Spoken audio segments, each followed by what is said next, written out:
Hello everyone and welcome back to my channel. Today we will be looking into LoRa regularization. It's a topic that anyone who is serious about LoRa training should know about. We will look into the research literature and established practices to see what are the things that we should be looking at when training LoRa models. This video will be divided into 5 different sections. Number 1, what is LoRa and the overfitting challenge? Number 2, the why of regularization in LoRa, key regularization strategies, advanced LoRa variants, and practical workflow and key takeaways. So let's start with what is LoRa and the overfitting channel. So LoRa was a technique that was developed to solve the issue of a large language model. For example, GPT-3, which is a 175 billion parameter model. So if you want to fine tune such a massive model, it is very expensive. So LoRa, low rank adaptation, it freezes the pre-trained model weights and injects a trainable rank decomposition matrix into each layer of the transformer architecture. So it has a couple of benefits. For example, it reduces the number of trainable parameter by 10,000 times and the GPU memory requirement by 3 times. And again, there is no additional inference latency. For example, this is where we have the pre-trained weights and we have two matrices A and B and we inject them. So A and B both have a rank denoted by R. So we both inject them and then we train these two matrices and keep the weight frozen. Next, this technique of LoRa was adapted to the diffusion models or the text-to-image models. So they propose again the same techniques and they modeled it for diffusion models for the image generation. So they call this technique a style inject, a specialized fine-tuning approach tailored for text-to-image generation. So it's the same story within this paper. They explain that they have an adapted weight matrix W, which is W naught, which is the original frozen weight of the model, and B and A, where B is dimensional matrix T cross R and A is R cross K. This R is the rank of the matrix, rank of the LoRa, and this is usually very, very small compared to the D. So in this reparameterization, only A and B are updated during the training. So this significantly cut down the computational load of the full model tuning. So this technique of LoRa is incredibly powerful for specializing big model for the new task or styles, but it comes with a very critical challenge, overfitting. So lots of papers or research has been done to deal with overfitting or underfitting. Because, for example, in this recent paper, they talk about the existing fine-tuning models suffer from two key issues. Underfitting, where the model fails to reliably capture subject identity, and overfitting, where it memorizes the subject image and reduces background diversity. So these two are the problems that are present. This problem of overfitting and underfitting is discussed in several different sources.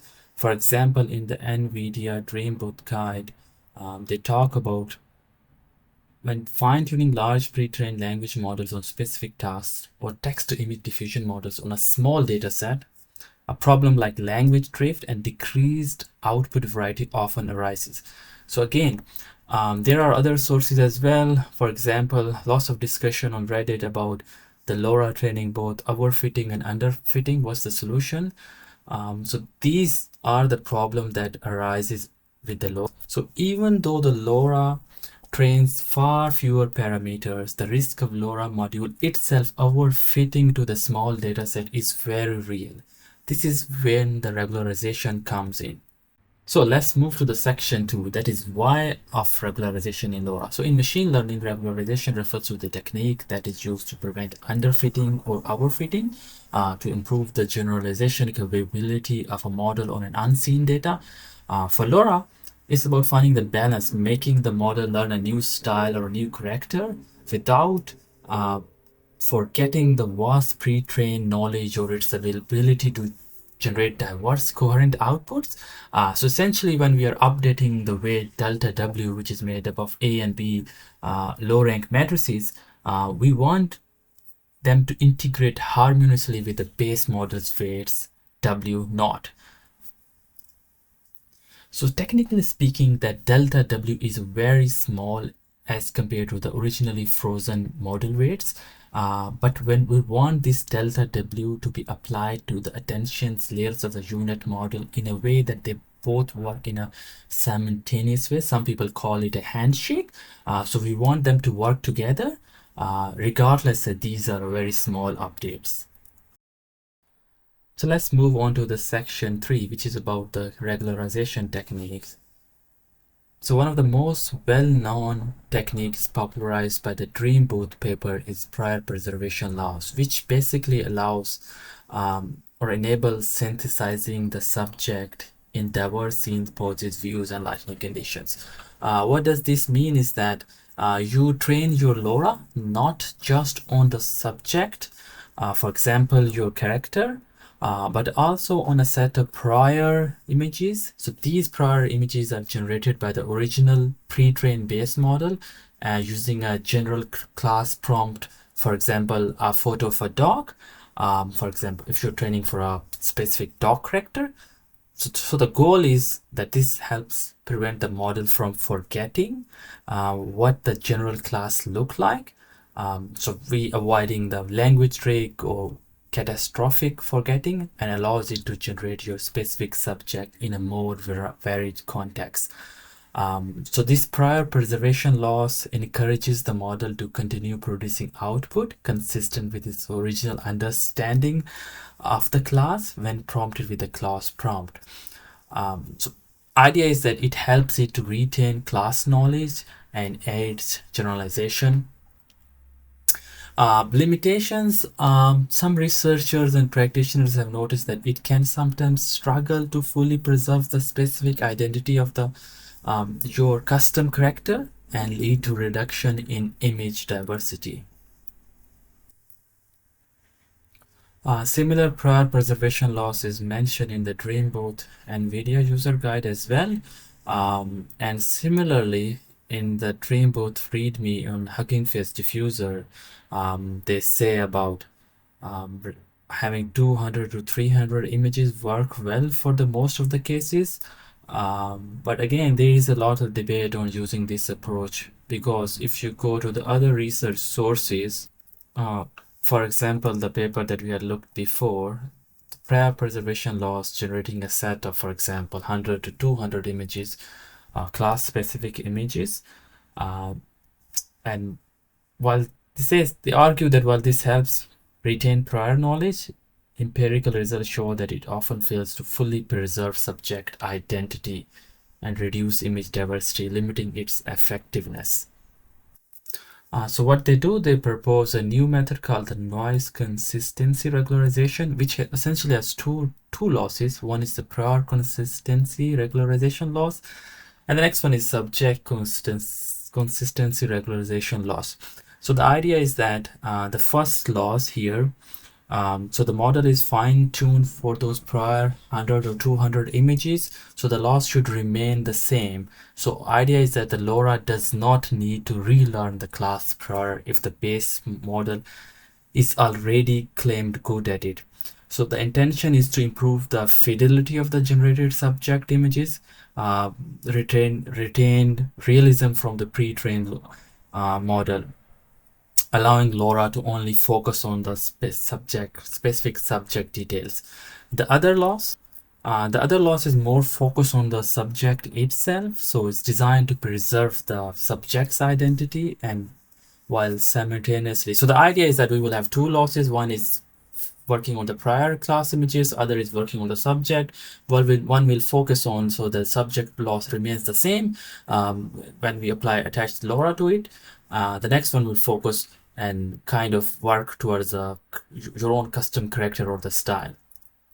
So within this paper, they have different images showing that how their version of two different losses instead of one prior loss has much better results than the Dreamboat.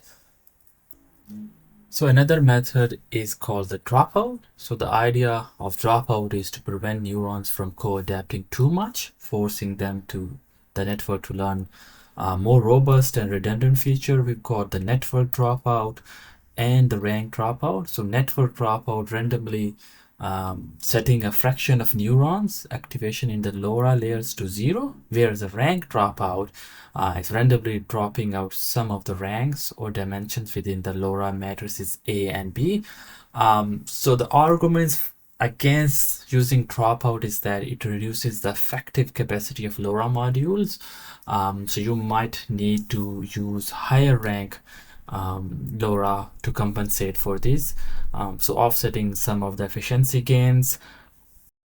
So beyond these core concepts, there are other methods which directly or indirectly influence the regularization. One is the using an auxiliary data set, which could be like distinct from what we have used for Dream Booth, which had like structured prior class images. This could be like a general data set. Another is weight decay or L2 regularization. So the idea is that you prevent weight for increasing too much in magnitude. So you add a penalty. So higher weights are prone to overfitting. Another is learning rate schedulers, which means that you can have a constant learning rate or the learning rate decreases as training goes on. Another one is scale weight norm, so which directly limits the maximum norm of LoRa weights. So kind of helping the model or restricting the LoRa's capability for deviating too much. Another is interesting one is a signal to noise ratio. So it forces the model to focus more on denoising very noisy images. So kind of making sure that we are not too bad in some scenarios and then we are average overall. So interesting concept. Another one is noise offset. So adding a small noise offset during training. Shuffle is important one. So you randomly shuffle elements.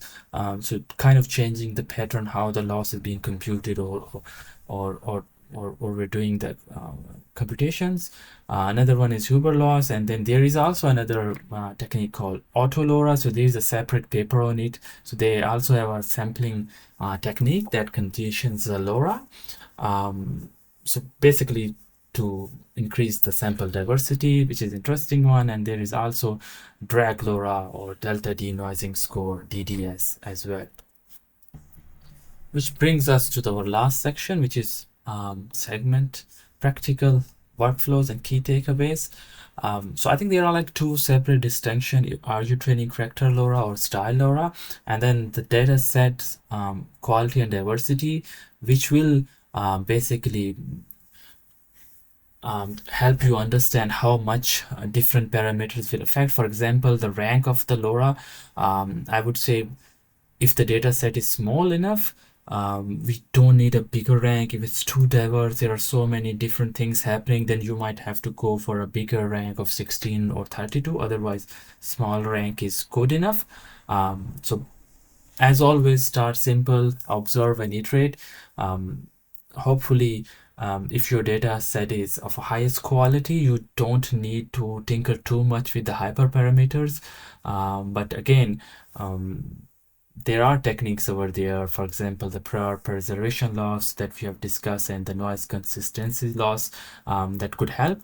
Another some of the UIs, the last one is that they have a LoRa weight. So during inference, you can specify them. But again, this is not when your LoRa is overfit or poorly trained and has flawed representation. This doesn't work in those cases.